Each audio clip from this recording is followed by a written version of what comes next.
All right, Dieselheads, it's episode 3 of the Chronicles of Diesel, a monthly jaunt through Vin Diesel's filmography here on the Sonic Movie Show. My name is Ethan. With me here is Devin, and we're going to be talking about Saving Private Ryan. Isn't that right? Hey, drop dead, Corporal. And that's from Saving Private Ryan, a 1998 film that we watched for today. Hopefully you guys did as well if you're following us along on the Chronicles of Diesel. Basically how this show works is that once a month, the first of every month, we go through an entire film that Vin Diesel has starred in. We're going through these chronologically. This is episode 3, so this is the third movie he's been in.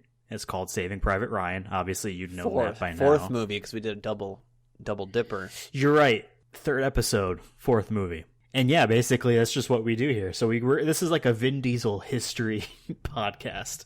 And we always want to start these off by talking about what Vin Diesel's doing now in the current day. So that when, 40 years from now, when people want to write the ultimate history on Vin Diesel, they need to use us as a source. That's our goal, right? Is to be an official source for Vin Diesel news. So heard it here first. Vin is in Las Vegas and he's revving up some cars. Is that what he's doing? I don't know. That's the future, because you all should still be at home. All right, if you're listening to this, stay at home. Vin is telling us to stay at home. And speaking of staying at home, let's see what Vin Diesel is doing at home in this month's, what do we call it? The Diesel VNN? VNN? DNN or VNN? Diesel News Network or Vin Diesel News Network? VDNN.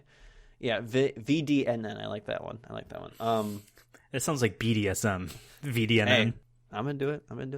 All right, so every month we recap, the month of what Vin Diesel's been up to, either in the Instagram, interviews, maybe he's on Saturday Night Live or something, who knows, or maybe if he's in a movie, or maybe we look at movie sales. I don't know, but we're gonna start with Instagram. Pretty sure I got everything for late April, because I know we always record a week early before the month actually ends.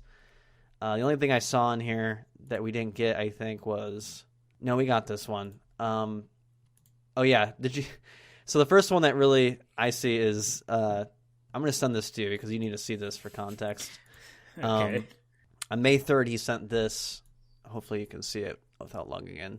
But he had the caption, "Happy Creative Smile," and it's him and I guess his kid with like a badly photoshopped baby Groot in like the horizon.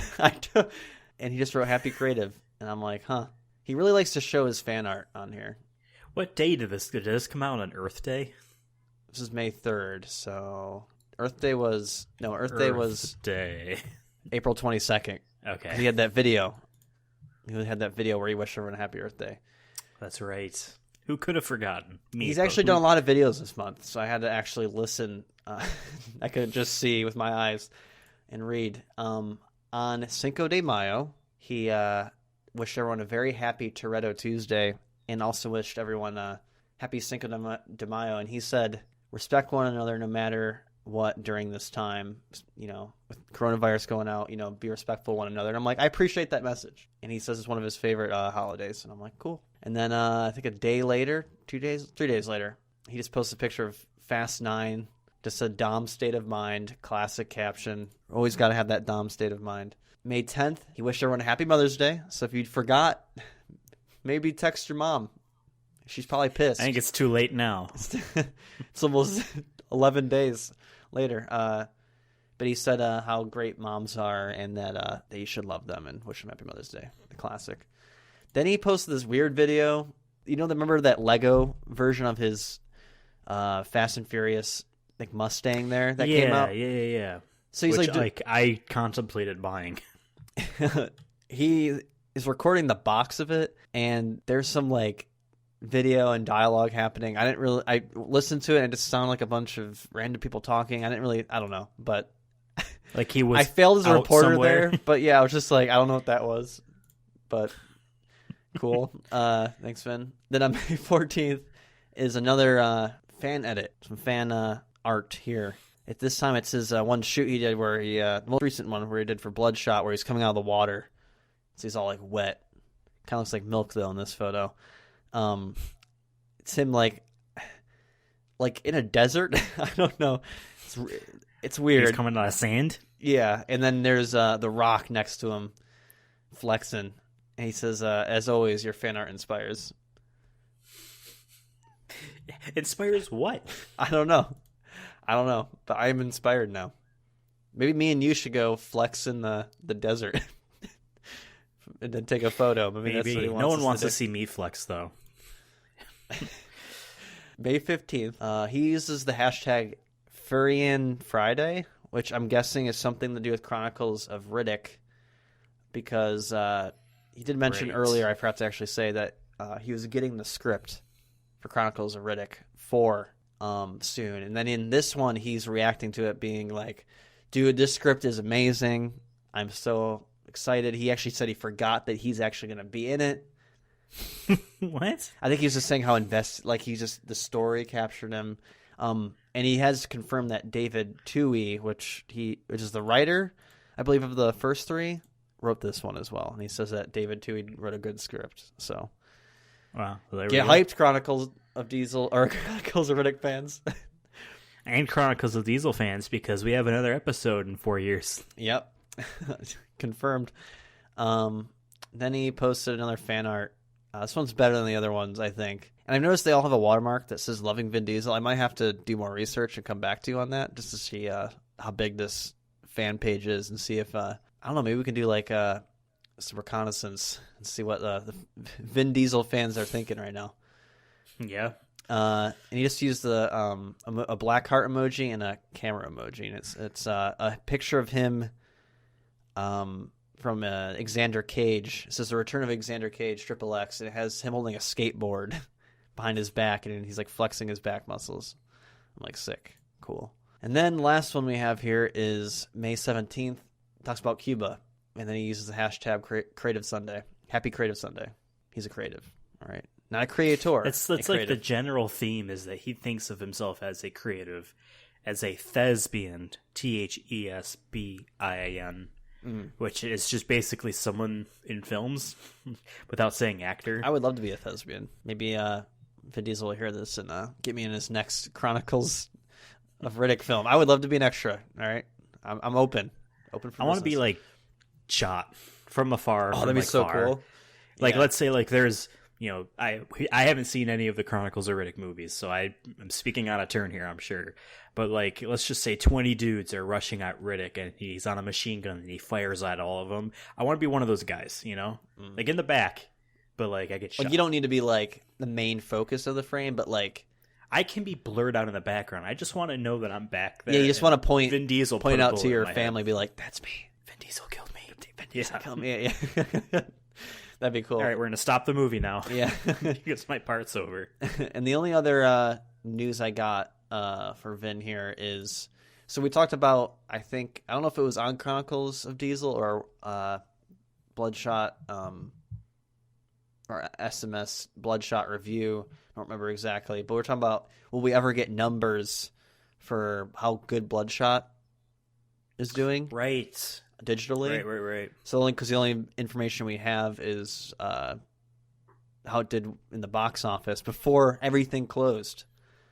It's crazy to think, like, in a weird world, what if coronavirus never ends and that was the last movie in theater? Is Bloodshot. Have your mark on history.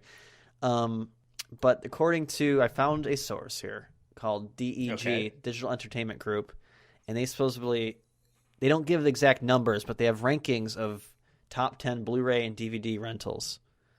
Okay. And according to them, number 1 was Birds of Prey. This is week ended 5/17, so this is last week. Really? Number 1 is Birds of Prey. Number 2 is Bloodshot. Number 3 is Fantasy Island. Number 4 is Call of the Wild. Number 5 is Our Lord and Savior, Sonic the Hedgehog. Nice. He's the one that puts food on our tables. And how I found this originally was from a Forbes article where someone wrote, Vin Diesel's Bloodshot may be the most popular movie in America. That's written by Scott Mendelson. And he writes that because I'm trying to find the exact source where he got that from, and I couldn't exactly find it. But then I found this one where it said it was second. And this one, he says it was marked as first in digital sales. So maybe they made some money. mean, again, it was one of those films that like came out at $20 to buy digitally, and that was it. But now it's out for rent. I think that's the difference, because and I know, like we talked about before, how Trolls was really big. And what's funny is I was watching, it's a weird connection, but I was watching a big Baltimore Ravens fan, and the running back Mark Ingram was on Good Morning Football, and I was watching a short clip of him on there doing an interview, and they're asking him, like, how you doing with the kids? Like, how you dealing with quarantine? He's like, well, luckily Scooby-Doo came out, and you can just buy it. So we did that. And he's like, because all I did was want to watch Trolls, and you can only rent that for so long. And he's like, it was a lot of money. And I'm like, that's funny that they mentioned that, because we were talking about that. And it made me think, I'm like, because we were like, how did Trolls do so well? Like, we figured Trolls were going to, was going to be delayed, and it wasn't. And they wound up putting it out digitally for just, I think it was just to rent, right? You couldn't buy it at first. I'm not sure. I guess. I thought it was to buy, but I guess it is to rent. And they were saying how, like, we were saying how is that number one? Like, that's actually kind of incredible. And the more I think about it, it's like, yeah, how many times do the parents are just like, shut up, plug it, press play, let's go, So I found that interesting. It's kind of weird tie back in. Sonic movie show always seems to come back to me in the weirdest ways I never thought. Who knew that one of my favorite football players would be talking about Trolls, and then indirectly I'm like, we just talked about that in the show. But good thing none of us actually like Trolls. Yes. Maybe we'll review it when we run out of movies. Thank you for this news update. I was going to say that is it's good to know what's in the minds and hearts of Vin Diesel fans as they scroll through his Instagram rather, and his Instagram, as they scroll through his Instagram feed.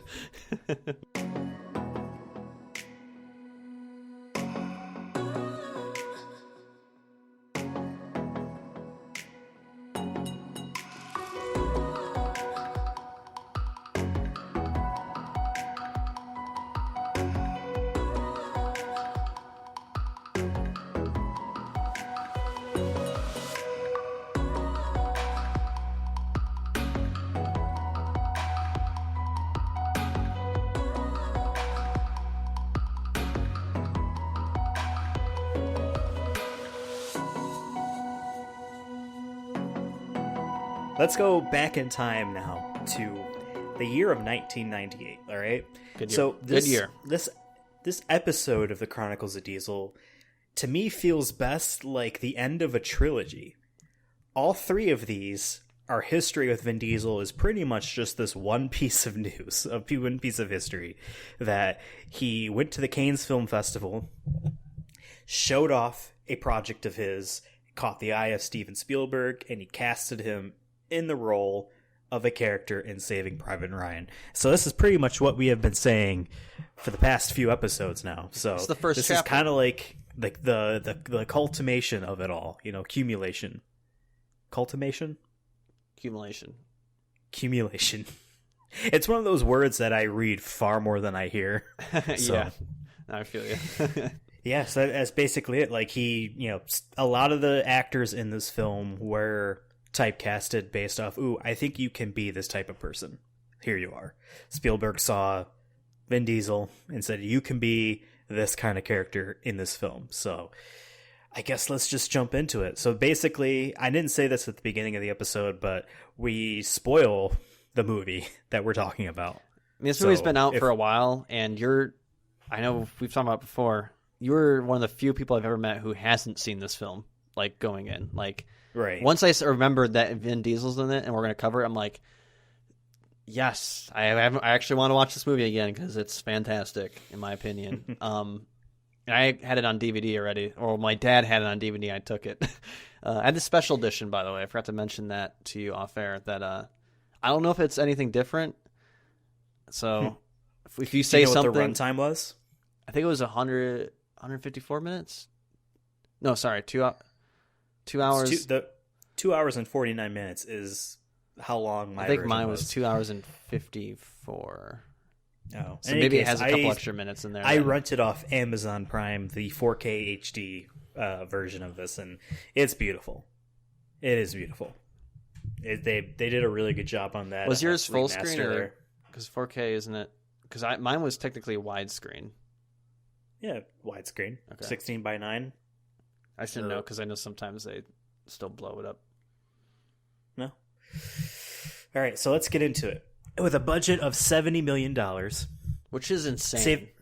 Saving Private Ryan opened at $30.5 million and ended at a total of $481.8 million. That's pretty good for 98. Yes, a lot of money. I mean, that's 1/8 or 1/6 of Avengers Endgame, so clearly not the best movie in the world. Also, mini fun fact about the budget before we get into this recap proper. The opening of this film, which is iconic, was about $12 million of the budget. I believe that, it. To I that believe it. alone.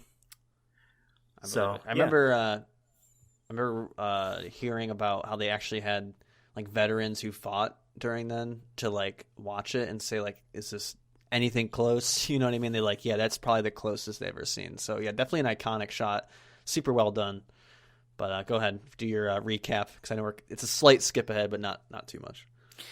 Also, another tiny fun fact: this whole opening of the film was not storyboarded at all. None of it was So they actually winged like, it? we need this. Then, well, there's a lot of planning, hence the $12 million. But it wasn't like a traditional.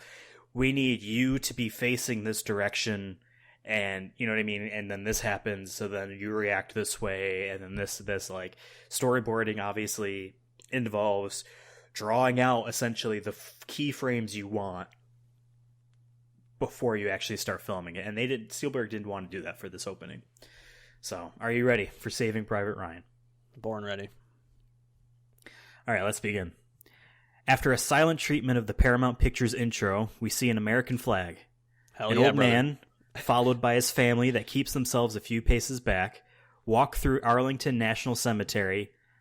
As the old man kneels at the foot of a grave, we hear the crashes of waves, and we transition to June 6th, 1994. 94? It's a very... I wrote down 94. 1944. We went 4 years back in time, ladies and gentlemen. How in bad taste would that be if they just did a movie 4 years after the war ended where like thousands died, hundreds of thousands have died, and they put friggin' Tom Hanks as the main guy? It's like when in the 90s they did that modern day retelling of Romeo and Juliet. Yeah. They did a 90s retelling of World War II. Oh my. It's just friends fighting in a war. All right. Several personnel boats are transporting troops. Captain Miller, a.k.a. Tom Hanks, instructs his men as they prepare to land on Omaha Beach. As Miller's ship is shot up, killing most of the men, the remaining soldiers jump the sides and dive into the water. Several men are shown drowning, and some are shot while underwater. Inappropriate side note here, bullets don't travel very far underwater, and after a foot or two, they actually don't really hurt you at all. They're very minor noises. Even heavy machine guns? Yes. The water resistance is so, like big that after a couple feet, it won't penetrate skin. And you might get bruised, but it's definitely not going to, like, kill you, you know. But I don't know, man. obviously German engineering, dude. Yeah, that's true. That's what they say. More carnage is happening on land as men are blown up, burned alive, and shot to hell. Miller and crew make it up the beach and attempt to assess the situation and gather supplies. They need to clear a section of the beach so that they can safely land a tank-carrying ship, which will involve taking out several vantage points, because we see a lot of Germans. Basically, we don't actually see the Germans themselves. We just see the muzzle flashes of them firing down, and there's some good filmmaking or cinematography. It's probably close to what it would have been like. You don't really, like, you're kind of just like, right. Go as fast as you can. Most of you will die, but like, it's just a numbers game where you only people you see are just your other soldiers blowing up, getting blown up, you know? Yeah. It's insane.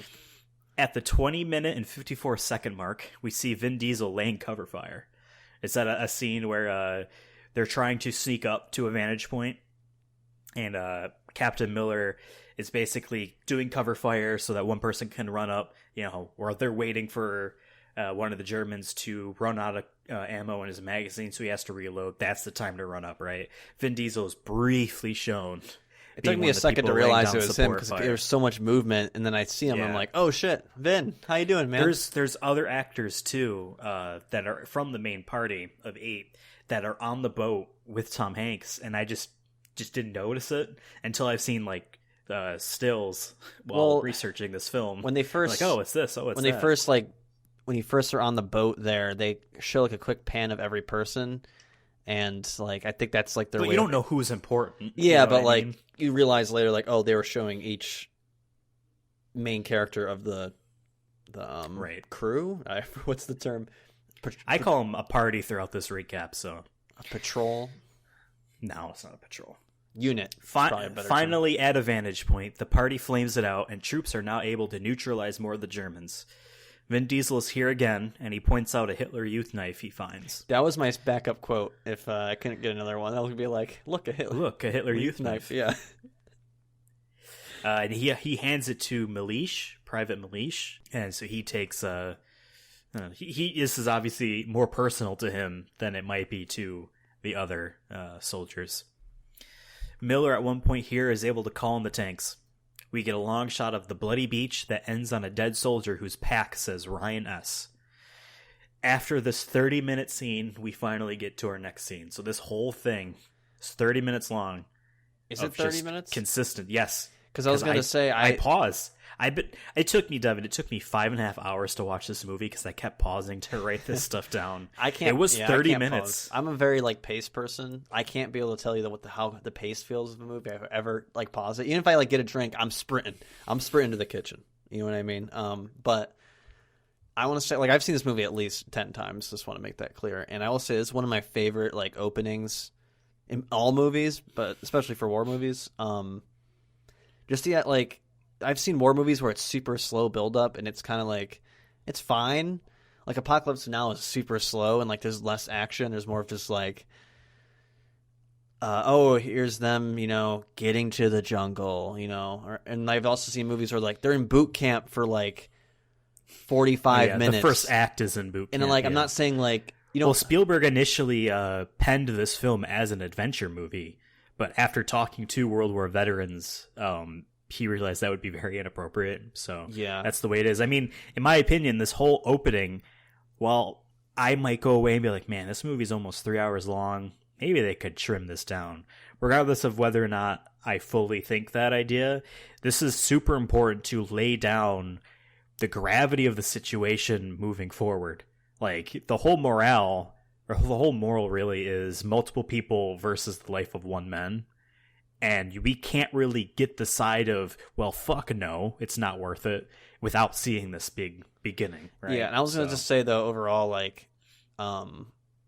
appreciate Steven Spielberg. There's a thin line between you're seeing a war movie in a way for the violence, I guess. I don't know, maybe disagree with me. And I just want to say that, he goes straight to the action. As within the first 5 minutes, oh shit, we're on, Omaha, we're on fucking D-Day. And then we don't even know who anyone is. Yeah, we don't know anyone who is, but they're just throwing you right into it, and it's that's such a great opener. Imagine if they built that up for 35 minutes. I don't think it still would have been good, I think.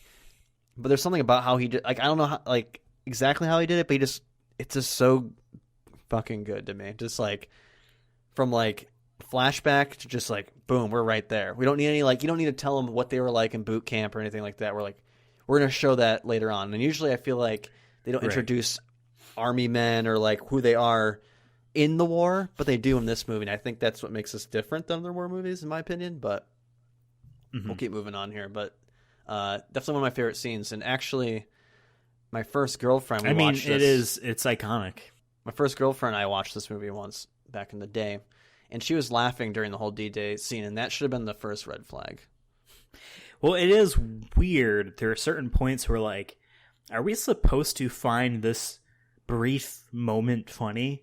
Or oh, the guy gets shot in the head, but his helmet deflected it, so he takes his helmet off, and then he gets hit again. I personally was just well, that's fucked. He got lucky, and then he immediately is unlucky. It just showed that, the war doesn't give a fuck about... I mean, there's one moment where, a dude has his arm blown off, and he's stumbling around, and he picks it up and starts to walk away with just it. Showing, as if he needs it, Yeah.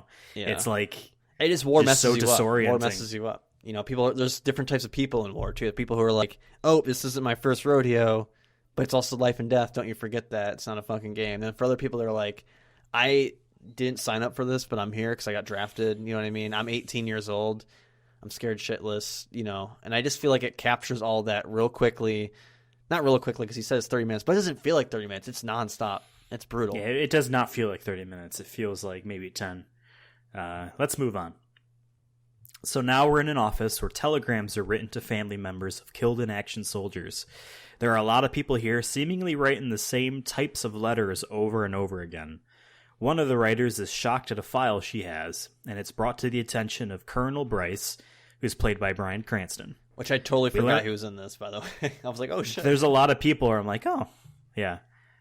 We learn that 3 brothers were all killed in action, and that a 4th brother is still alive and somewhere in Normandy. We see a scene where 2 officials then visit the mother of those brothers, and then we quickly cut to Colonel Bryce bringing this news to General Marshall, among others.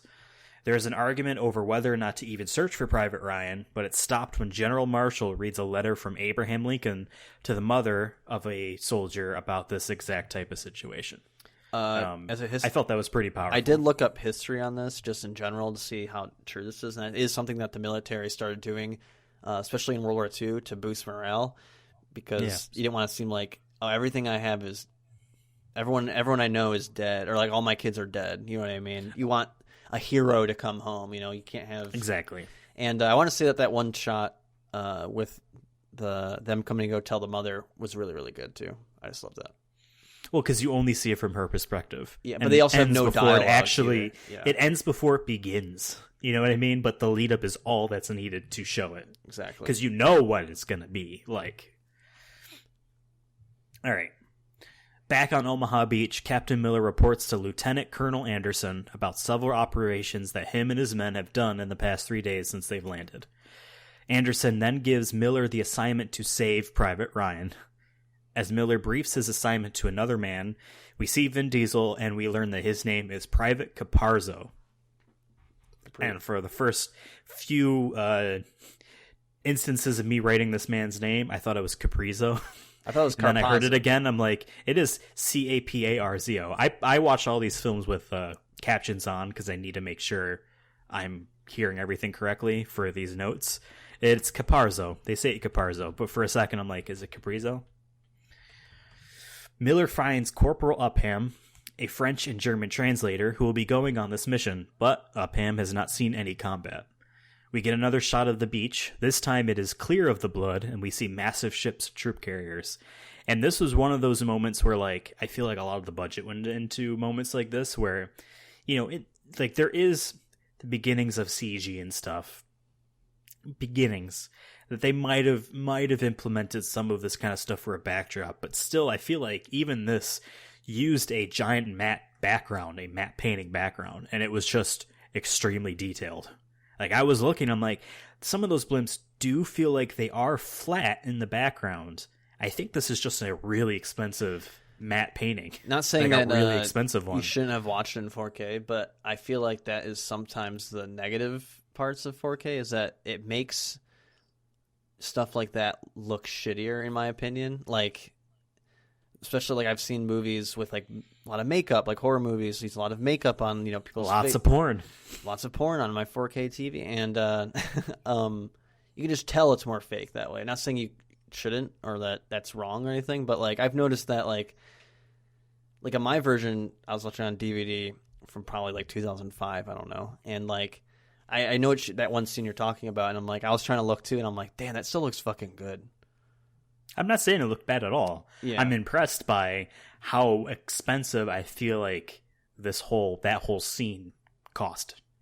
It did not look bad to me, but as you know, a person that likes to know how things are done in films and games or whatever, I think you're like, right. Oh, it is like was that a matte painting? You know, I think it's a painting with maybe some minor. Like they might have CGI. composited in shots of maybe miniatures so that they could have something move. You know what I mean? While having, you know, a very distant blimp doesn't need to move because we're only showing it for 2 seconds, you know. With the party collected, Miller and crew venture to Newville. It's Newville, right? It's not pronounced any way differently. walking through green pastures. Everyone is being mean to Upham, even Caparzo, who is smoking a cigarette and doing weird lip things with it. Like, he's really using his screen time appropriately. The 8 members of the party are starting to become defined. We have a writer, we have a couple smartasses, we have the Jew who wants, obviously revenge on the Germans, and we have the guy who begins to first question why they're even going to rescue one guy. This is the beginning of the moral of, is this worth it at all to do this? As rain starts to fall, we approach an occupied Neuville, where we find out that the Germans have divided the Allies on the ground into 2. Caparzo eats an apple or 4, and we see that the Germans have their sights pretty set on anyone trying to rush through the town. The party will have to skirt left through the town, and they end up finding a French family stuck in a building. The family tries to give them their daughter, but that's not what they're there for. Caparzo takes her anyway, and in an argument with Miller, he gets shot. Our boy gets shot. Very sad. Yes. He played it very well, the falling down. Because it's kind of just like, and then he lands. I realized you couldn't see me move, so that didn't have the effect that I meant to have it. He's alive on the ground, and Private Jackson is trying to counter-snipe the guy that got Caparzo.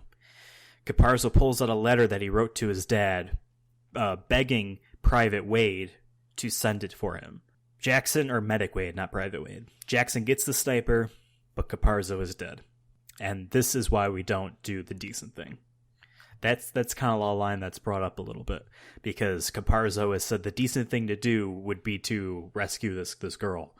But Captain Miller's like, we're not here to do the decent thing, we're here to do the goddamn mission. Venturing further into the town, a wall collapses and the party ends up 5 feet away from an equally sized German squad.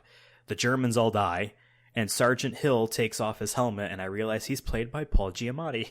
He was a guy that they first meet when they first enter Neuville, and he explains, like, hey, we've been split up. We got some people way over there, and we're here, and the Germans are right in the middle.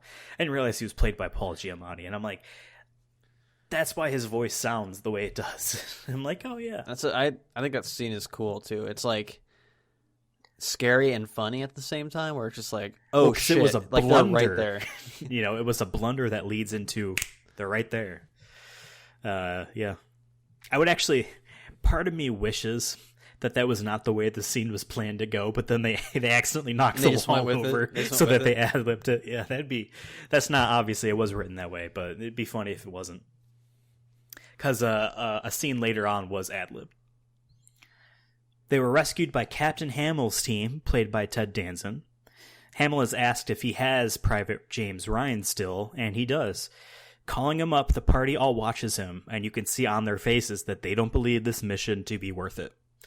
Captain Miller tells Ryan, played by Nathan Fillion, about his brothers, but it turns out they have the wrong James Ryan. Our Private Ryan is in Vareville. So this actually did get me. I didn't know that Matt Damon was in this movie. So I'm like, man, they got him already. So the rest of the film is going to be this long thing trying to get him home, right? That's what I thought. I'm like, and it's Nathan Fillion? So he's going to be like the dude. Oh, his brothers are in grade school. He's an idiot. Yeah, like that. I didn't know he was in it. And but I knew he was in it, but like I've seen this movie so many times that the surprise isn't there. But I was like, man, I wonder what Ethan's thinking. Like, I'm sure he's going to be confused because like, on my DVD cover, it's like, yep, he's in it. He's definitely in it. So I kind of like, so I wonder if like, I'm trying to remember I wonder if the original movie poster says that. I mean, was he big back then, or was he kind of up and coming? Because he's young in this. Well, Matt Damon met Spielberg through Robin Williams, because he was in a couple movies with Robin Williams. Gotcha. He was in Hook. And there was something else. In any case, it was at some event, and Robin Williams took Matt Damon to see Steven Spielberg. And then 2 weeks later, Matt Damon got a call. So that's cool for him. That's how he got in this movie. Why has all our shows like weirdly connect Robin Williams? Like out of all, like yeah. It could have been anyone else. It could have been Gene Wilder. Yeah. You know what I mean? It could have been anyone else. He died recently too, and Gene Wilder was great. Yeah, Blazing Saddles, baby. Oh, I forget what the movie was called, but there's a Gene Wilder and what's his name? Han Solo. Blade Runner. Harrison Ford. There we go. There's a Western with where Harrison Ford is trying to take Gene Wilder, who is a Jew, across the West. I don't know. It was a very funny movie. All right, back to a not funny movie, Saving Private Ryan. Hunkered down for the night in a church, Miller chats with Sergeant Horvath about old times. It turns sad when Miller mentions that all of the men he's lost so far account to 94, and he laments about how hard it is to be able to choose between the mission or the men, except this time, the mission is a man. So now, fun little fact for you. Sergeant Horvath was originally offered, the role of it was offered to Billy Bob Thornton, who is an awesome actor. He's such a great, villain. He's really good. But he turned it down because of the opening of the movie, because he is very afraid of water, and he would have to jump and dive in the water. So he didn't want to be in this movie. So I was going to say, they definitely did all their own stunts. For sure. Well, yeah, I mean, most of the key actors in this movie had to go through 10 days of boot camp. Oh, cool. A type of boot camp that World War II veterans would say they went through, which is cool. Obviously, they're not going through 1998 boot camp, but 1994, they're wearing desert camo. God damn it.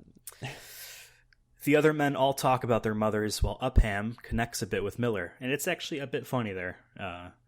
We get a few moments where, throughout the movie up until this point, where Miller is showing a side of humor to his men, but also still being their captain, you know what I mean? Where, when they're first walking and they're bringing up, why are we even doing this? And then Private Jackson, who is the sniper, the God-fearing sniper who has God on his side, gripes, as Miller puts it, in a good way, and explains his opinions in a way that are very well. And there's a lot of funny moments with Miller where we actually get more of a lighter side from him. Well, in that scene, aren't they? Isn't he talking to Miller about where he's from, and no one knows, and there's a bet? Yeah, it's up to $300 right now, because Corporal Upham wants to write a story. Maybe not necessarily an actual story, but write accounts of the war and the bonds of brotherhood. And of course, this was all introduced in the scene where everyone's being a dick to him when they're first venturing outwards. A few hours later, the party has traveled out of Newville and into an Allied camp with a lot of wounded. Helping them a little, Miller is filled in on the situation by Lieutenant DeWint. I think that's what it's called. DeWindt. DeWind? Whatever. Maybe the D is silent. I don't know. DeWint. As DeWint tells his story of their landing of a botched plane, the moral of the lives of many men versus one is brought back up again. Because there's a nice, reverse metaphor of, they last minute plated the plane in a way that would protect the general. And that ended up weighing down the plane. So the protecting one man cost the lives of everyone else in that plane, essentially. Yeah. So I found that actually a very, very good way of bringing this theme back up without being, overt about it, Mm-hmm. It's not like and all of us had to go and rescue one man, you know what I mean? That would have been our story is exactly the same. Yeah. Instead, it's almost like a reverse kind of thing. Fubar, too, they say in that, and I thought that was... Yes. I looked that up. Yeah, that's another funny moment where you didn't know what that was. Not I didn't remember what it what exactly I knew it was something like that. I knew it had fucked up. I thought it was fucked up really bad. Fucked up really bad. Privates Jackson, Reben, and Malish hunt through a bag of dog tags searching for Ryans, which upsets the rest of the troop that the dead men belong to, which is really fucked up. They're basically playing solitaire with them, essentially. They're throwing the chips around. Yeah, it's pretty like they're poker chips. Yeah. They find a paratrooper that knows Ryan, who is in Ramel. They're guarding a bridge. Heading in that direction, the party comes across a hidden ambush point. The men want to sneak around this machine gun, but Miller will not accept that. They need to take it out. They need to make sure that the next group that comes by isn't going to get ambushed. That's the good thing to do. They charge it and take everyone out, but Medic Wade is injured and dies. And that's a very sad scene. Like, everyone kind of knows they can't save him, but they don't really want him to know that. Even though he's a medic, so right. Once he sees it, he knows he's probably gone. Yeah. So that's why, like, even Upham's like, just talk us through how to fix you, because maybe the implication is that he will pass. He'll focus on that instead of his pain, and then that'll make dying easier for him. They also like spend a lot of morphine on him too. A German is still alive, and they make him dig graves for all of the dead men. Reading a letter from Caparzo that Wade had transcribed, Miller breaks down. All of the men want to kill the surviving German except Upham, but Miller lets him go. This throws Reben into an intolerable anger, and he threatens to leave. He also has, like, I think they're, like, biggest gun. And, like, that would be, like, a big no-no for me if I was Captain Miller. Be like, if you're going to leave, take another gun, because we kind of need that gun. Oh, yeah. I also want to say he that... had, like, the fucking big gun. The German guy was low-key kind of funny. He's like, oh, say, can you see? That always makes me kind of giggle. Because he says, because he's like literally pulling at Hitler, straws. I was expecting. I like how he's like, fuck Hitler, dude. Like, for real, we all can agree on that, right? Fuck Hitler. Yeah. But like that always goes back. That happens a lot in war movies too, where like, and it always is. I feel like still I don't know the answer. Like if I was in that situation, I don't know what side I would be on. Like I'm very like, I'm more of like I guess a humanist, where like I really do believe everyone deserves to live, even like I'm very like, for example, anti-death penalty, and like I know that's a very hot topic for some people, and like I still don't know if I would be like, I think I would be on Putnam their side, being like, he surrendered, he's a prisoner of war, you know what I mean? And like, would I feel good about if we just executed him here, and it's like, but if he was SS, maybe that changes it, you know what I mean? Because there's also just people just like them who fought on, in the fascist Italy's army, who weren't actually fascist, but they were just, that's their job, you know what I mean? Or you're drafted, you know what I mean? And it's just that scene, definitely, like, I still don't know. Every time I watch it, I'm like, I don't know what I would have done. Would I have spoken up? Would I have just let it happen? You know what I mean? I think we know what Spielberg is, what his opinions are, what his philosophy is on it, because jumping ahead to the end of the movie, essentially, this person is brought back, and the one person that really wanted him to be let go realizes he made a mistake. That the one thing they all said, he's just going to find another German squad and come right back and kill some of us. And that happens. So whether or not that would happen for every single person, they made a point in making this happen. I would agree with you. I think that was his opinion on it. But my one counter argument to that was one little plot hole was just if he ran, let's say he was actually trying to go to find allies and he just ran into back to the German army. It's not like he'd be like, well, I'm supposed to turn myself in. Or I'd be I don't want to do this anymore. They would have executed him anyway, so there could have been that. But I feel like the way they did it for him, you can tell that he was malicious. He enjoyed killing. So he definitely swindled him. So the character is called Steamboat Willie because that's the first thing he says. Oh, in English is Steamboat Willie. It's funny. Just funny, yeah. So Reben is threatening to leave. Sergeant Horvath pulls a gun on him. Miller isn't paying attention, and the rest of them are trying to get Miller to take charge. Miller does so by revealing his backstory, and it calms everyone down. Miller himself begins to start burying the bodies, and everyone else falls in. And Reben doesn't leave with the giant gun, which is again, very key. The gun is almost as tall as him. Don't let him walk away with the gun. Onwards, an armored vehicle sweeps by, and after taking it out, the party finds a trio of recon troops, one of which is Ryan, played by Matt Damon.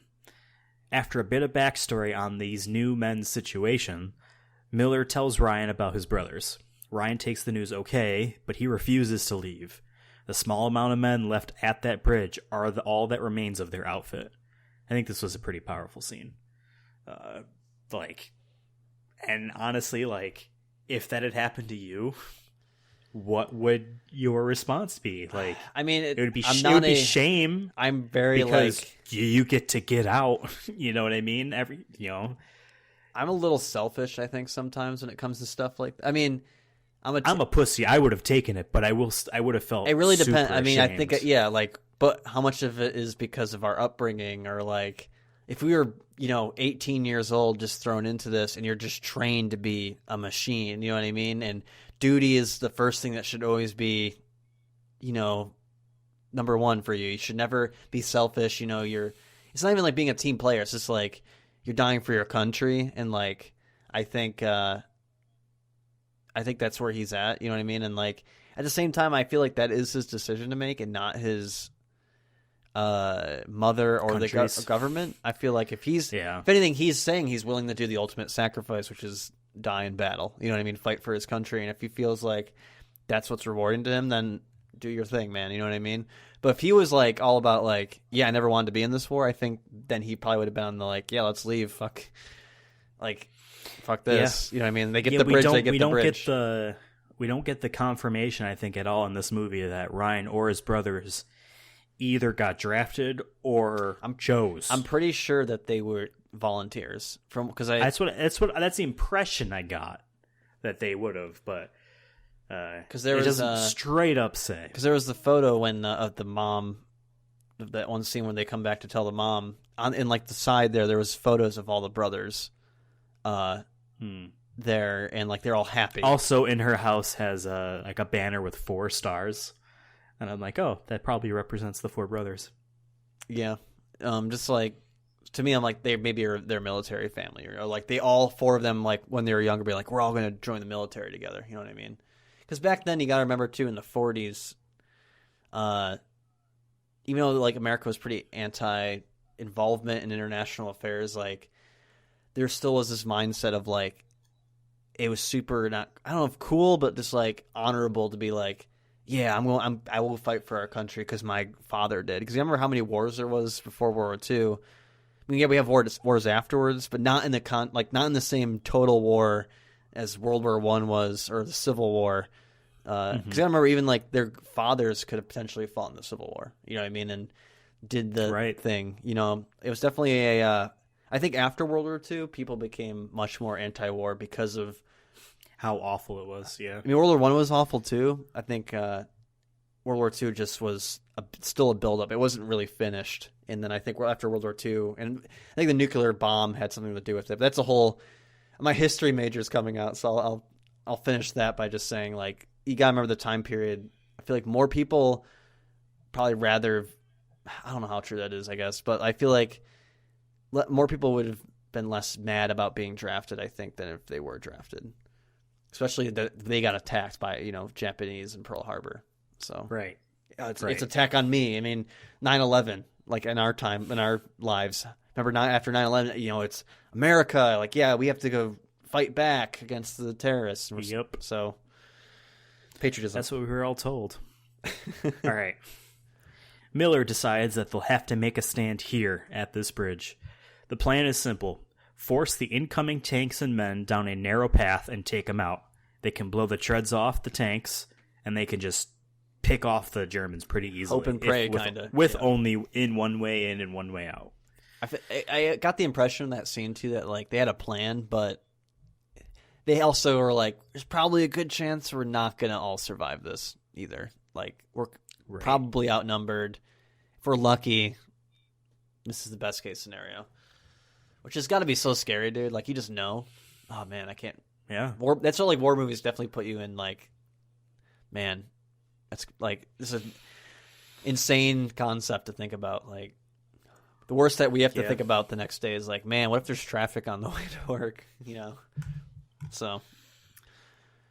We get plenty of moments of characters connecting. We got Miller and Ryan, and then Upham, Reuben, Horvath, and Malish. Matt Damon here does a really good story talking about his brothers and the last day he ever had all four of them together.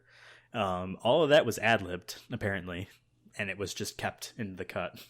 I guess this was Matt Damon's way of like really, I am an actor kind of a thing, and he sells that story very well. He sells that recollection of the story very well, and even though and it's a very like young person story, you know what I mean? It's very just like, for sure, I'm just a kid, but I think I'm like, also gives the impression of like, yeah, but I'm an adult, but also like, if you're looking about like a lot of these people, except for Miller, are like maybe from 19 to like 24. You know what I mean? Like, yeah. Oh, it's us. You know, like if we were out there, like we were shooting the shit. You know what I mean? Good scene. Yeah. Very good scene. We hear rumbling, and it's time to form up. We know that there's a total of 4 tanks with about 50 plus infantry. They need all of them to go down this one path that they've laid out for them. All of this plan relies on them to go down this one main street. The infantry doesn't take the bait at first, but they do come through. Through the initial action, we see maybe 20 people get taken out, but there are 30 more on the right flank. There's more than the 50 plus than they initially expected. There was at least like when they said 50, I was like, okay, that's 15. Then I'm like, okay, they killed. Like I was like generally counting. Like I wasn't like counting on my hands, but I was just like, there's definitely more than like 75 people. I'm like, there's literally 12 people in this shot, and they're all dead now. And I'm like, okay, like definitely more than 50. Yeah. Upham ferries ammo to those that need it, as a pair of sticky bombs are used to blow the left tread of a tank. Another tank is torched, and we see that Jackson is sniping several Germans. Capturing a tank, several allies grenade the inside, but a trio of Germans wheel in a heavy machine gun, which becomes the new priority. More action swapping to different points. We see Jackson's final moments before him as his sniping tower and himself are blown up. And it's interesting to always look at when someone knows that they're going to die, what is their final action, and his action was warning someone else to get down, not to jump or anything like that. Upham is paralyzed with fear, but the ammo he has is needed by Reben and Malish. They're up in like a building, firing down on a pretty good vantage point, to be honest. The two of them are attacked by Germans.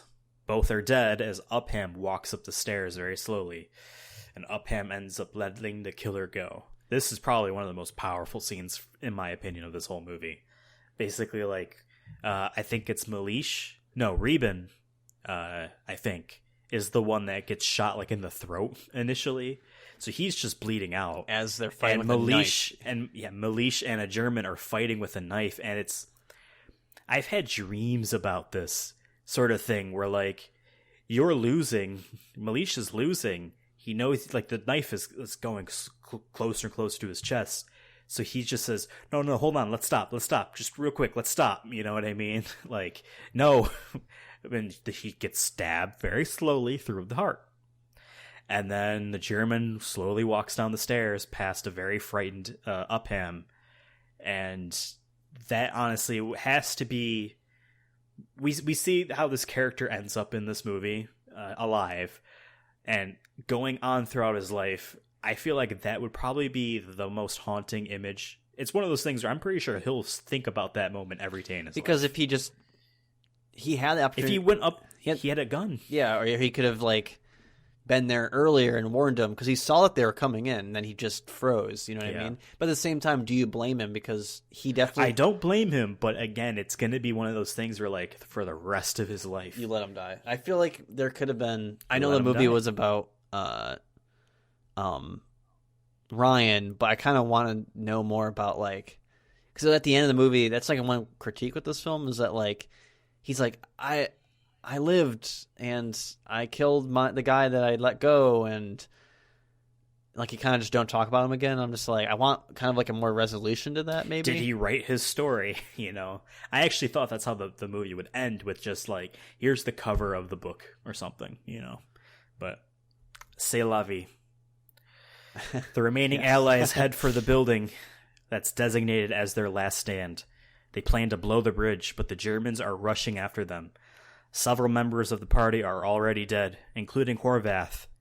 Upham is still on the German side of the bridge, hiding, and Miller tries to detonate it, but he gets shot. As the tank slowly approaches Miller, bomber planes pass over, taking out the Germans.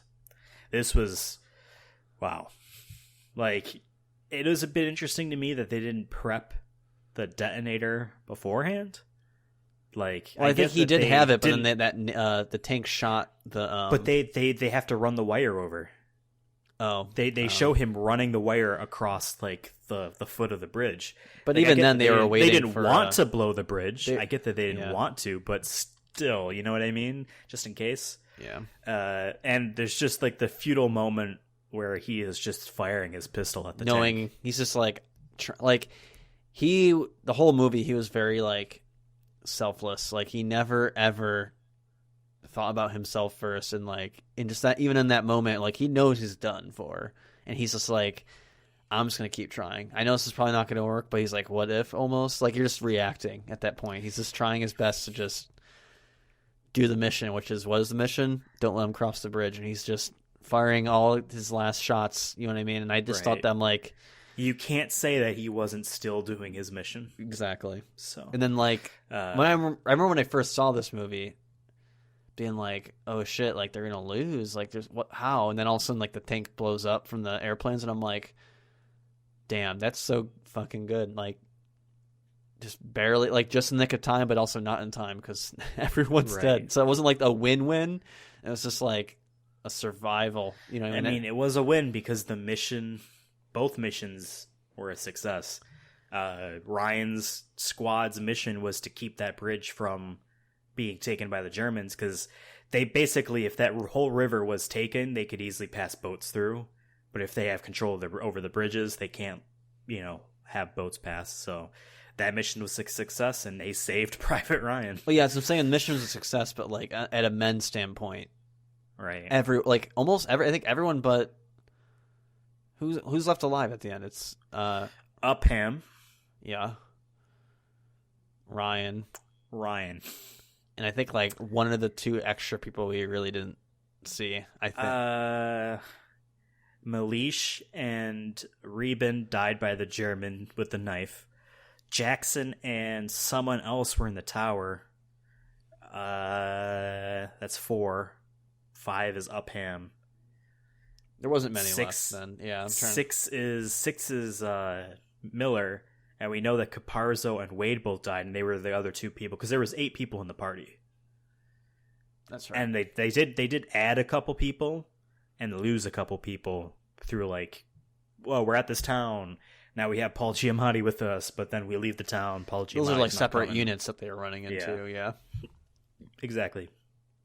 So we get a few victory celebration scenes, a few brief ones really, including Upham realizing that one of the German soldiers is the one that they let go the other day, and he shoots him without a second thought. Like, it was almost like instinctive, but you know that that's what he would have, in that moment where he was paralyzed with fear, if he had that quick reaction, that's what he wanted to do. And so here he had that. It was nope, fire. Miller's final words to Ryan, and he says, earn this. Earn it. The movie ends in the present day as we see Ryan as the old man.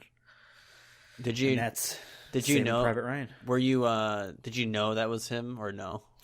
Yeah, because I had to keep pausing. So when I paused, the Amazon X-ray thing popped up, and it said the character's name is Ryan as old man, and I'm like, oh, that's Private Ryan, I guess. Whatever. That sucks. But I didn't know who the actor was, so. And when it got to Nathan Fillion, I shit you not, because I kept pausing to write the notes. I'm like, man, Nathan Fillion is Private Ryan. That's interesting. Now, they would never want to touch this classic movie, and it would be almost disrespectful to touch this classic movie, but I'd be interested to see an edit of this movie that takes the present-day scenes and replaces that dude with current age Nathan Fillion. But that's not Nathan Fillion, and Matt Damon still looks like he was in 1998, so... Yeah. So that was Saving Private Ryan. I have a couple, I think only like one note here that we missed that I just didn't get to mention. The smooch thing is funny. So like a couple moments where they like mocked each other, and like, I think Vin actually did it first, where he like puckered his lips as if to give the other guy a kiss, like almost like a fuck you, like.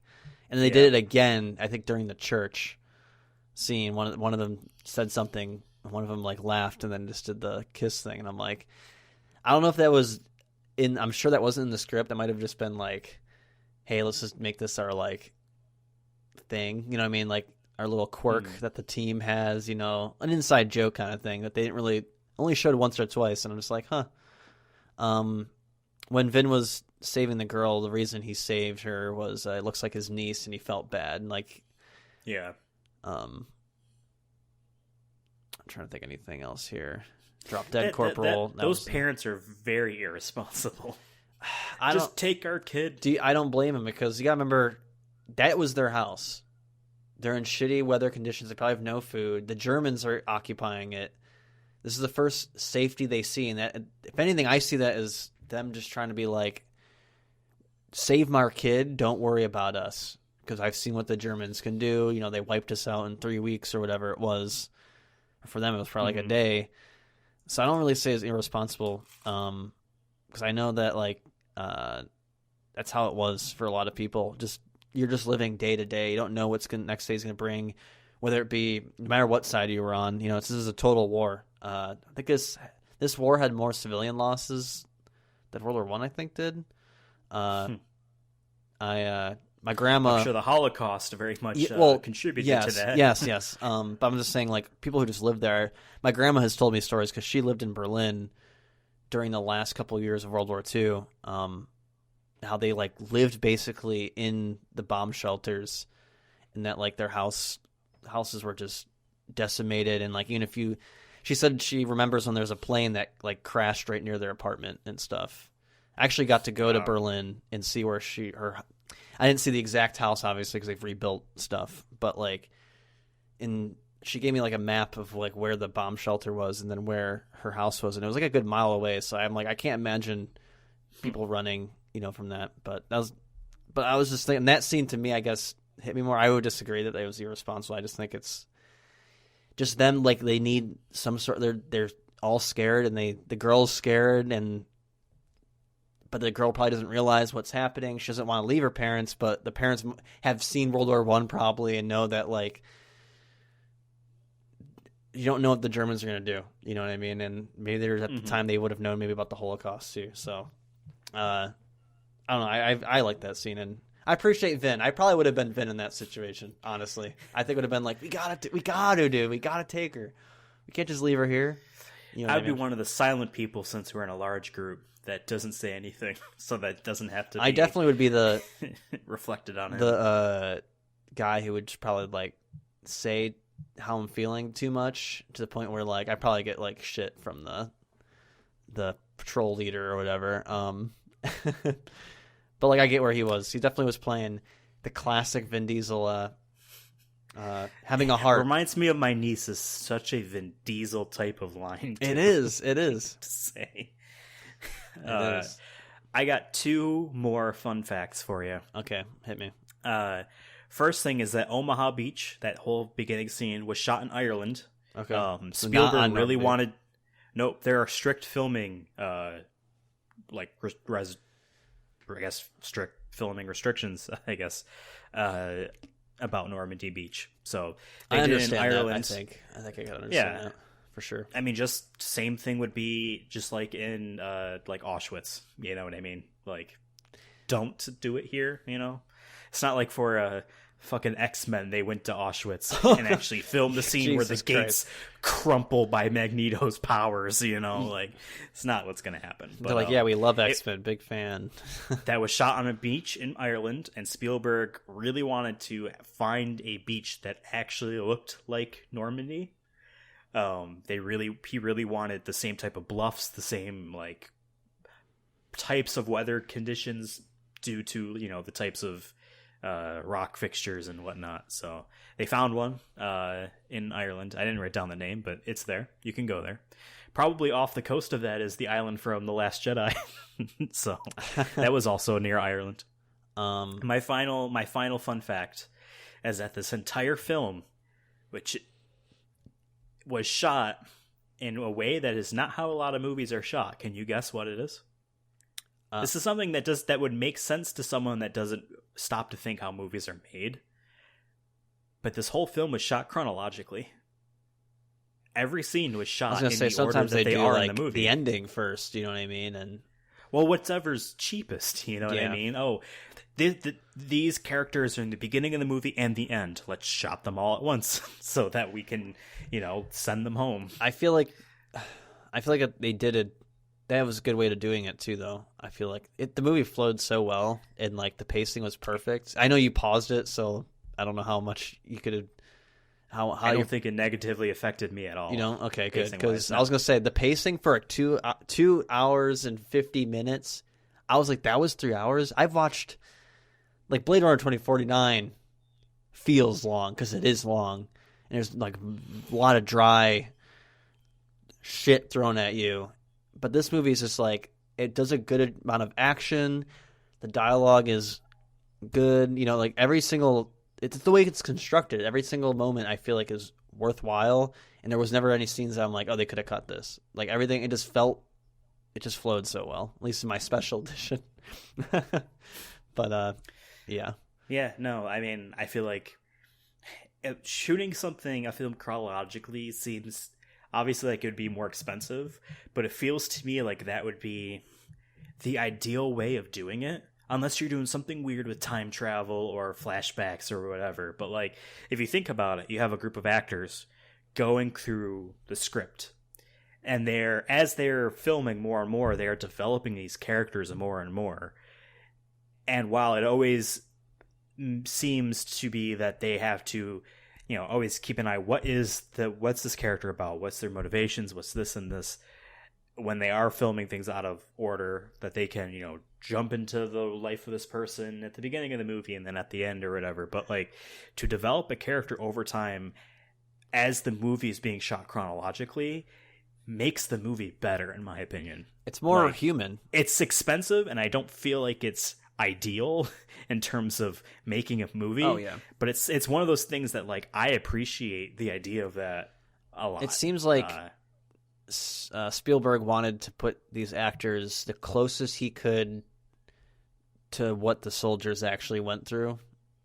Like obviously you can never really get to that. Everything's acting. You're not actually dying on set or anything like that. And they're like they did the boot camp there. Maybe some of them actually went through much tougher boot camps. You know what I mean? But I do agree with you. I think that it does make the movie better. And I feel like it makes it. You get more into character and you develop the character more in a more realistic way. You don't just one day wake up being like, okay, now I am this way. You know what I mean? Like you go through a process, and I feel like it's, as an actor, of course, you got to be good enough to be like, I'm at that final point. You know what I mean? I am now a hero, or I'm a villain now. You know what I mean? And then the next day you're filming how you became that villain. But I kind of like the idea. I was going to say, like, I do like the idea of building towards that because I think it becomes more natural. I feel like I would want to act from start to finish because I can be like, because what if I did the last scene first and then like later on I do something and I'm like, man, now I kind of want to do that final scene again because I did this in this scene. You know what I mean? I feel like could have been done better. I would have like second guessing myself or whatnot, but I get what you're saying. I also think, again, shooting this chronologically, as these actors develop more into the characters, the more they go on, how does this movie open with just them being just soldiers? Like, they don't have any character direction at all, because they're just amongst a sea of men and blood going through this 30-minute, collision course through hell. And you don't develop the personalities until afterwards, when they are in more private moments, when they are more standing out. You know what I mean? Like, if you think about it, like, the first day of filming, we're doing this Normandy scene. At least I assume that was the first day of filming, was that scene, if they are doing it chronologically. Maybe there was scenes that were cut from the movie that take place before, whatever. No, they had the old man come out, film that, and then they're like, okay, I gotta fly to be honest, I'm pretty sure that was probably done one day. Oh, yeah, of course. But I like the idea of them flying him back out for that last couple of scenes. Like, okay, we need you to do it again. Actually, you know what? No, that was also chronologically because they needed Matt Damon to stand in place for 70 years so they can watch him age. They actually went back. They went in the future and brought old Matt Damon back to film that scene. Yeah. All right, I want to end the recap with another thing we added last month on the Chronicles of Diesel, a new little tiny segment, bringing in a snippet of a review of the movie. I find this to be kind of a fun thing. From the time or recent? From the time. Oh, yeah, not recent. Because obviously we're doing the recent thing. So, and I always think this is interesting because as we develop our opinions on this movie, talking to one another, like, as we found out last time, the guy that did the review for Strays that we had read the snippet on kind of summed up our thoughts that we kind of collectively gained a lot better than we did. So it's interesting. Hey, that's their job. What I mean? Well, yes, but so I'll read this little passage here. They are all strong presences, but for me, the key performance in the movie is by Jeremy DeVries as the frightened little interpreter. He is our entry into the reality because he sees it clearly as a vast system designed to humiliate and destroy him. And so it is. His survival depends on his doing the very best he can. Yes, but even more on chance. Eventually he arrives at his personal turning point, and his actions write the closing words on Spielberg's unspoken philosophical argument. So that is one of the passages from Roger Ebert's review of the film. Obviously famous reviewer for film. Famous film critic. And I think that is kind of like how we saw this movie. Like, you can't make a film that isn't nonfiction completely and not put your opinions into it. You can't make a piece of art that isn't quote unquote political, because to be apolitical is to have nothing to say.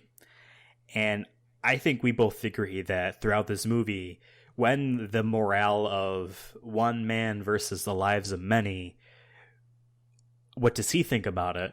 Well, even Captain Miller doesn't like the idea of it, but that is his mission and he's doing it. Like, there's different approaches to why these people might come to that one, like, moral argument, but it is, like, the one thing.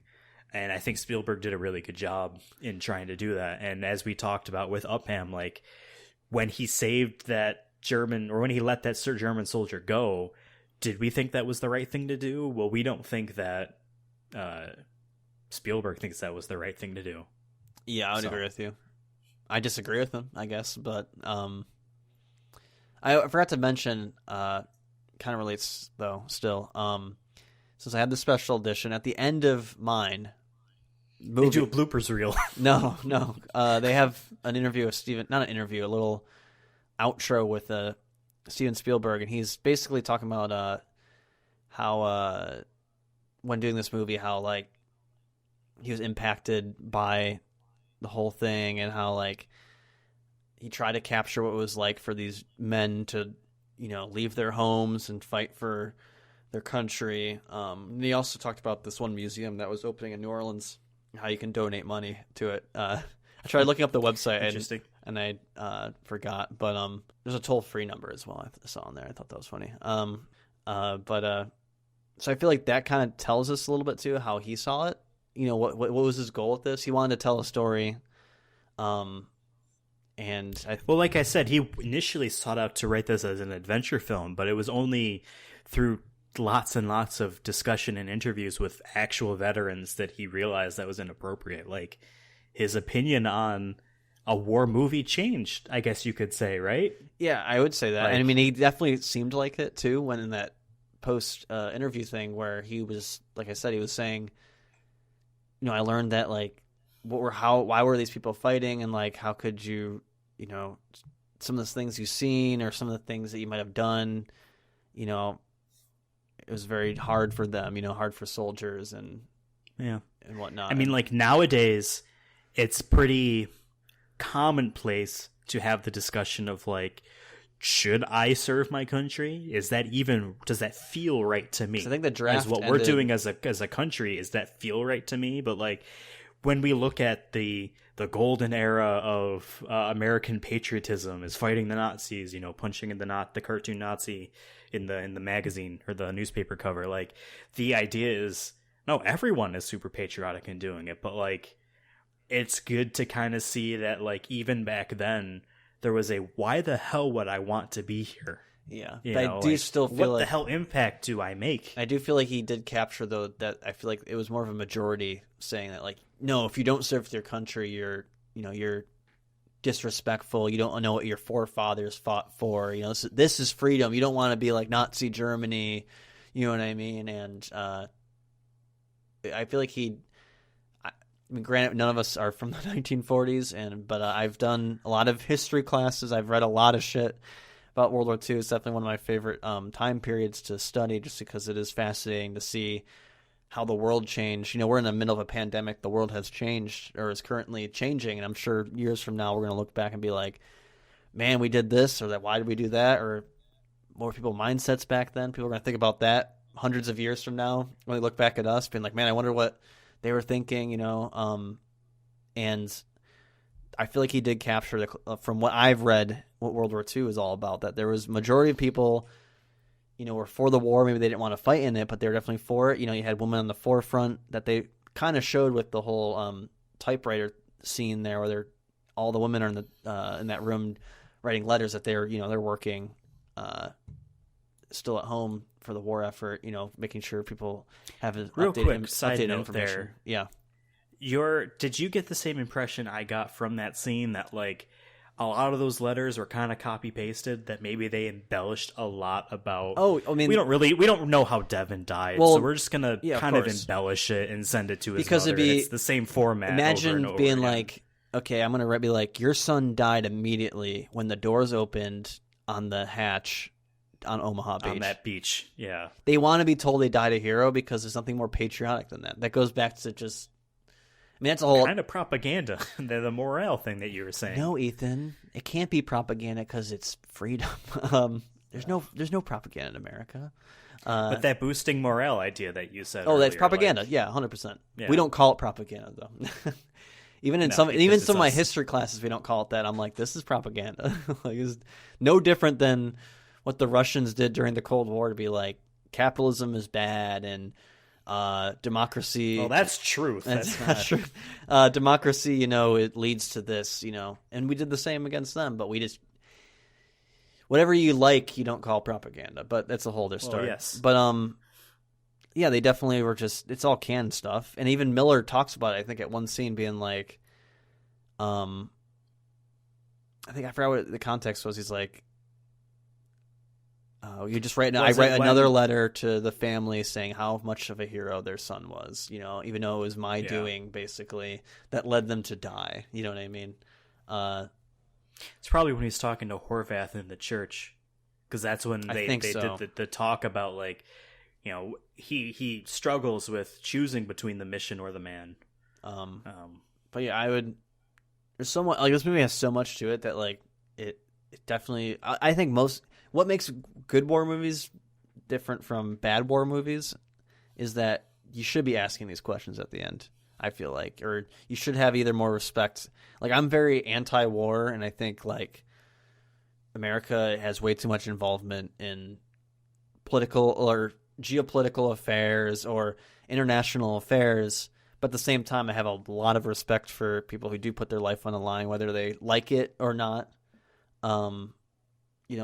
Half my family's in the Air Force, so I have a lot of respect for them. They've in a way signed their life away. My uncle served in Iraq, I think 3 times, Afghanistan once, I think. I don't remember the exact locations, but like, he's seen shit, I'm sure, and I'm sure that's changed him over time or affected his family. They've moved like 6 times, and I have so much respect for that, because I'm like, I've been thinking about moving from Baltimore, and I'm like, but for them, they don't have that decision. Those little things that I'm like, I take for granted that I just have respect for. So, and that's what I get away from these kind of movies, is like, damn, like anytime I have a bad day, I'm like, I could have been thrown in Omaha Beach, dude, at 18, and giving a rifle and being like, "Here you go," you know what I mean? And it's fun to play war games here and there, but when the shit gets real, I wouldn't want to be out there, and that's why I have utmost respect.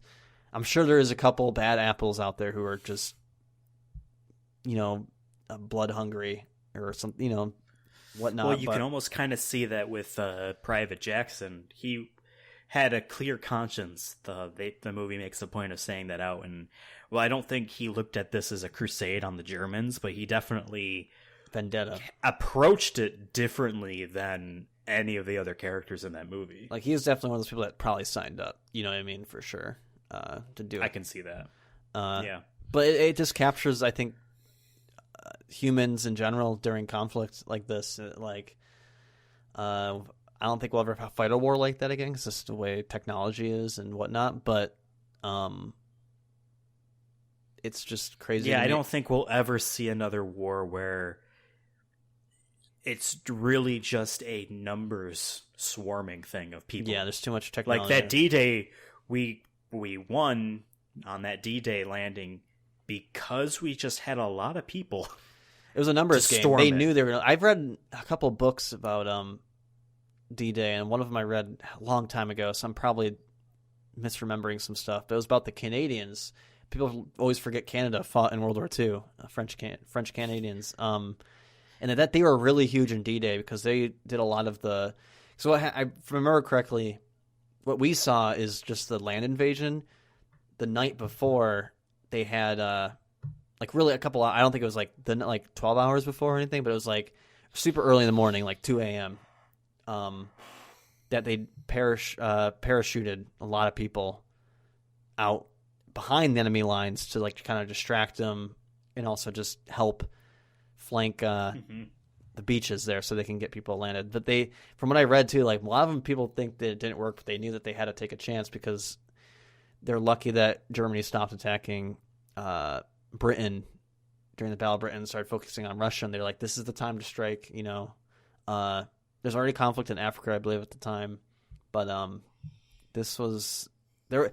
You gotta remember, they didn't expect to win this either. There was no guarantee in this, and that's why, in the beginning, right when they get to that little barrier and they're trying to dig in the sand to not get shot, they're saying that the reinforcements aren't here. When can we get reinforcements? And they were talking about. They're asking if we can land yet, and they're like, no, we can't land. We haven't cleared anything. You know what I mean? And I guess just goes to show that, a lot of it was up in the air. It was really just, like you said, a collision course between a lot of people and a wall, in a way. Luckily we won. And Canada. And English. And Canada. And the English. Well, I think that's about going to do it for the recap and discussion about the movie itself. Good movie. Yep. Oh, yeah, we have to rank it. Yes. I think we're going to be really short on this part here. For the movie itself. The movie itself, not Vin Diesel related. Just our current rankings of the films go: number 1, Awakenings; number 2, what was it called? Strays. Multifacial. Oh, Multifacial. And number 3, Strays. I have to start writing these down. I'm going to do that now before our list gets too high and we forget. But yeah, I was going to say number 1.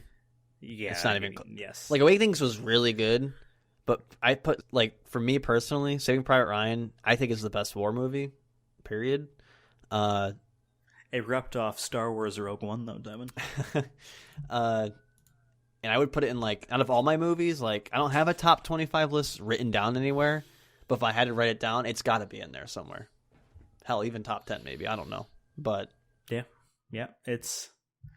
tis a good movie. Yeah, number 1. I mean, Awakenings I really liked, but this movie was awe-inspiring in a lot of ways, and it still holds up. Yeah, it does. I think there's a lot of. It does. I like how they used actual planes, and I thought that was awesome. Because a lot of war movies now use CGI, and I'm like, unless it's Tom Cruise. That man's gonna fly a plane himself. Yes. But I'm always worried for modern war movies because they like to use CGI, which is fine. I'm just worried that years from now it's gonna look dated in a way. But I was actually still shocked that I'm like, 'cause it was a good 4 years since I last saw this, and I'm just like, yep, this whole movie, I'm just like, yep, still fucking good. Good job. Well, It's definitely one of number Steven's one. best movies too, I think. I would say this, Jurassic Park, and E.T. And those are all in the 90s, wasn't it too? Weren't they all? Damn, he was killing it in the 90s. No, E.T. was 80s. Was it late 80s? E.T. was 80s. No, early. Was it? I don't remember it being. Mm-hmm. I haven't seen that movie in a hot minute. It wasn't my favorite thing let to me watch look as a this up. kid. I know it was supposed E.T.. to be for kids, and I was creeped out by it. Probably because I was scared of Bigfoot and aliens as a kid. 82. 82. Okay. 1982. Yep. So our Well, new yes. rankings are number 1, Saving Private Ryan. Number 2, Awakenings. Number 3, Multifacial. And 4, Strays. Yes. For just overall what movies we're liking. So that's just the rankings of the movies. Now, let's talk about, if we have anything more to say, and then rank Vin Diesel's performance in this movie. Can we? We forget it throughout this whole discussion about the movie itself that this purpose of this podcast is about Vin Diesel. And it's hard, in my opinion, to separate Vin Diesel's performance in this movie from the movie itself. Just because about how briefly he is in it. And the fact that I don't think he does a bad job in it at all. He's just not a main character. This is the first character that we know of that gets killed. We see other people get killed, but he's one that we actually. He's the first character to go. Yeah. But what was our rankings again? We had Multifacial, Strays, And Awakenings. Yep. Awakenings. Yep. Because Awakenings will probably always be last because he is an extra. Yeah. That was a softball episode for us. Softball. Yeah. He was an extra. I struggled personally. I already knew our list going in, and I don't want to say it's number 1, and it goes back to the. I'm not confident in number 1. I'm saying I don't. I'm not saying it should. I'm saying I don't know where else to put it though. At the same time, only because here's my reasoning. Where it goes back to the debate we had last time, where it's quality over quantity. Did I feel like in his in the couple scenes he did have, was he good? And I think I would say yes. I feel like if I didn't know, he was fine. I don't think if I didn't know anything about Vin Diesel going in and watched it, I've been like, yeah. If you told me oh, what'd you think of that character? I'd be like, yeah, he was good. So do we at least agree that it is better than Awakenings and Strays? Recency bias says yes. At least for Awakenings, no, obviously. Yes. So a minimum of 3, but Strays for me is so hard because it's been a hot minute now, and I'm like, how much of it is it because this movie's just good? Because Strays and Multifacial were amateur shorts. Right, and this is a professional director and producer, because Spielberg also was one of the 4 producers on this film, giving him direction. Someone else is giving him direction. But and I think that through the hands of Spielberg, Vin Diesel did an okay job. He I think accomplished his role. I don't think he was necessarily stand out, but at the same time, he was also memorable. Was he supposed to stand out? That is the question. I don't think he was. There was a couple brief moments, like I said, when he was smoking that cigarette while they were all walking. He was doing this weird thing with his lips that I feel like was just Vin Diesel posturing there a bit. I feel like, to me, that was Vin Diesel bringing his opinion on the character of Caparzo and not necessarily direction from Spielberg. Then there's also that scene where he eats a couple apples off the ground.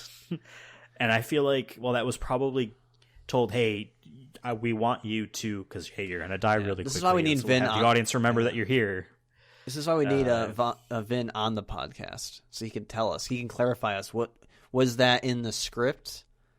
And then we would go to Steven and we ask him the same question, and then we'll see which one. If they both say the same thing, then we can verify it that it was either scripted or not. I want an edit of this film of just the scene where he picks up the Hitler Youth knife, and instead of saying "Look, a Hitler Youth knife," I want him to just say "Look, sir, droids." Wow, I could actually hear it echo back off the end of this room. That was a terrible joke, I guess. I don't know. I mean, remember I was fighting Strays to be first though, so I feel like I have to put Multifacial at first, Strays at second, and put Saving Private Ryan at third. Private Ryan at third. Only because there wasn't enough scenes to really be like, yeah, he killed it, or like. I think I agree with you. Thankfully, going further in this podcast series, it's a lot easier to compare them. But it does suck because I'm trying not to like. I'm trying to take my mind off the fact that this movie's amazing. You know what I mean? Not saying his other movies are bad, but like it's just different tiers. Maybe we should have together watched a montage of just the scenes with him in it. I'm sure there is that somewhere online. Made by him. I would be fine putting it over Strays, but I just feel like Strays I fought too much for that. Like, I did like Strays a lot. I feel like he had more. It was more. There's just more. You know what I mean? And like, there's less in Saving Private Ryan. Even if the stuff in Saving Private Ryan is maybe, I don't know if it's better overall than Strays. I feel like he just does a decent job in Strays, like throughout every scene. Like, I don't think he had any bad scenes. But I didn't have any bad scenes in Saving Private Ryan, but he only had like 4 scenes. I mean, I feel like his death scene was good. That was the first death scene we see of for Vin.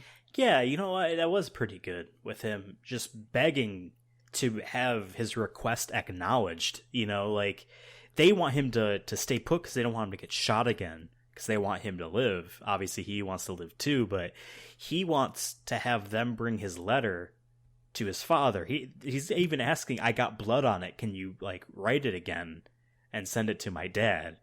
And they're not even acknowledging that request because they're focused on trying to get the guy that shot him. That is actually a pretty powerful moment. And I do like the scene where, like, he wants to help the daughter there, because I can relate to that. I feel like I'd be kind of like that in that situation. Like I said, I'm very all for, like, we gotta save it, save people, human lives matter, you know what I mean?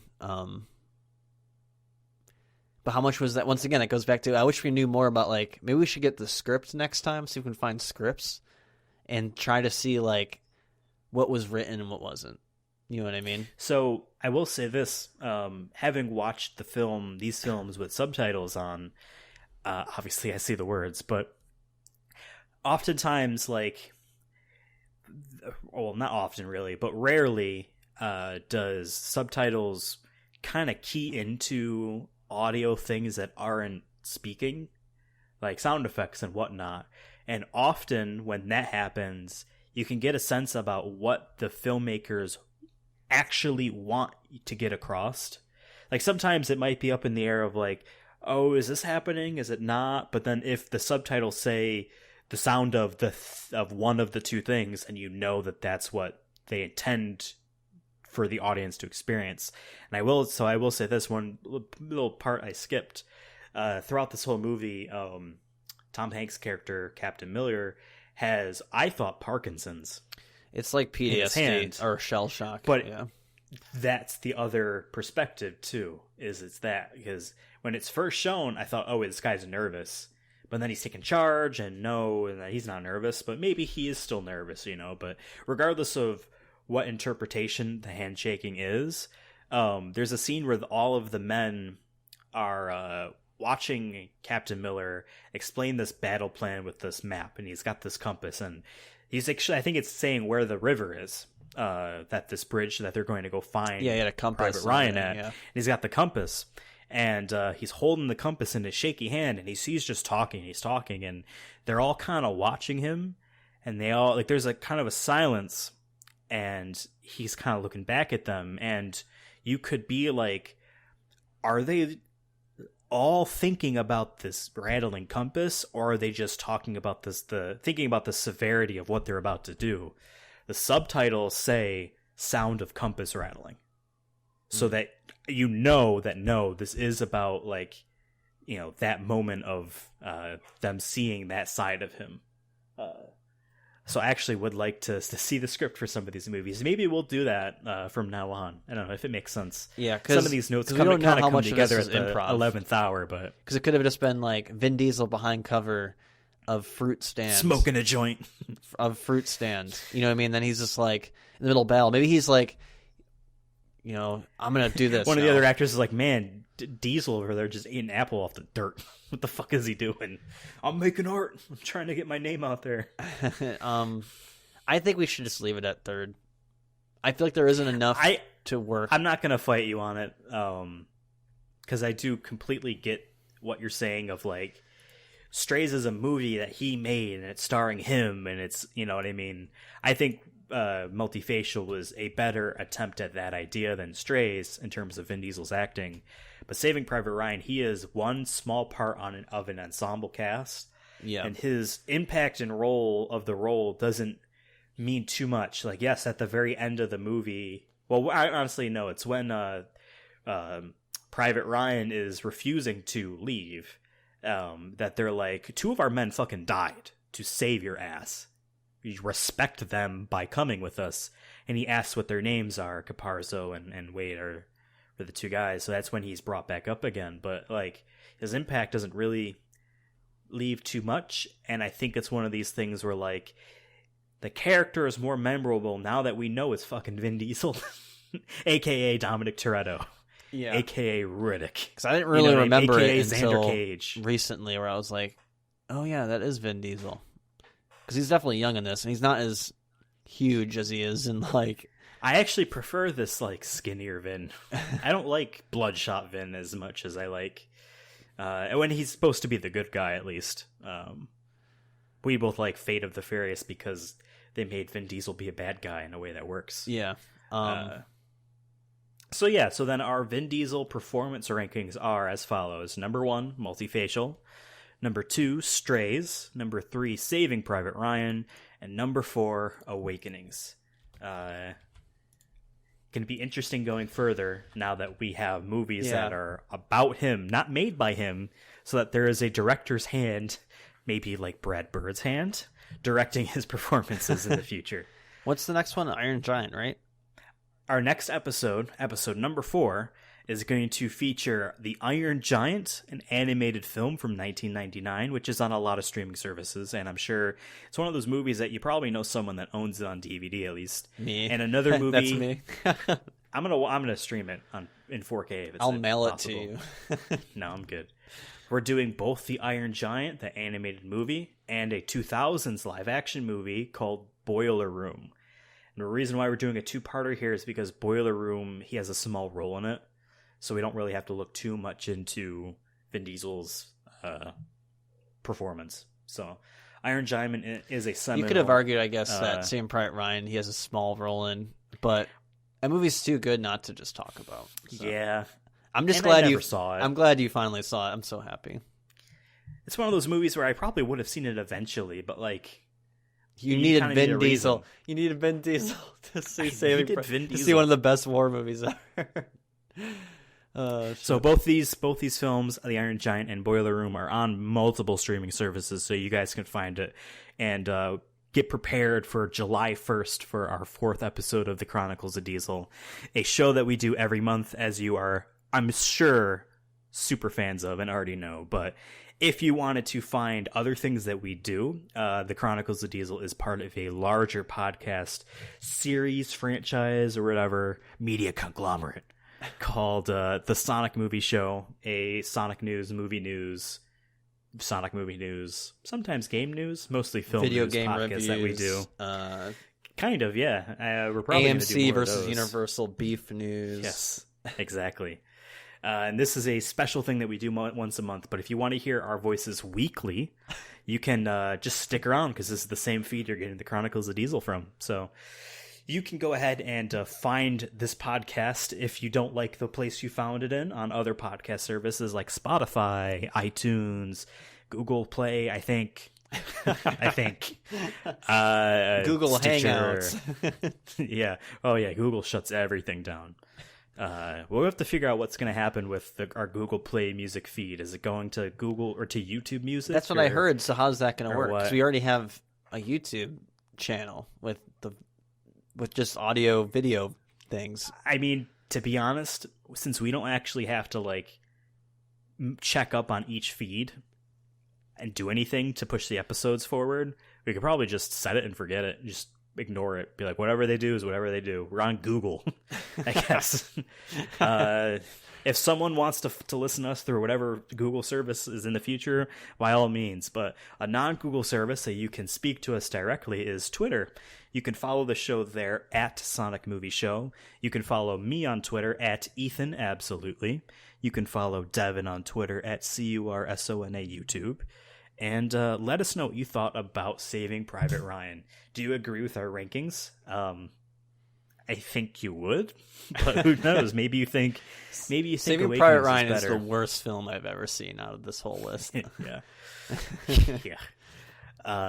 Yeah, and let us know how you're preparing and watching The Iron Giant and Boiler Room as you gear up and get ready for episode 4 of the Chronicles of Diesel coming out on July 1st.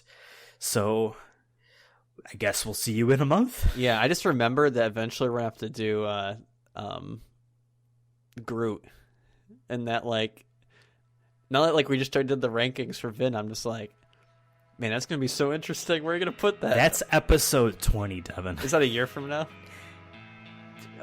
There are 12 episodes in a 4? year, so yes. We're on 3? Yes, it's over a Oh year my from now. god. Well, I'll see you guys in a year. No, we'll see you guys in 1 month. See ya.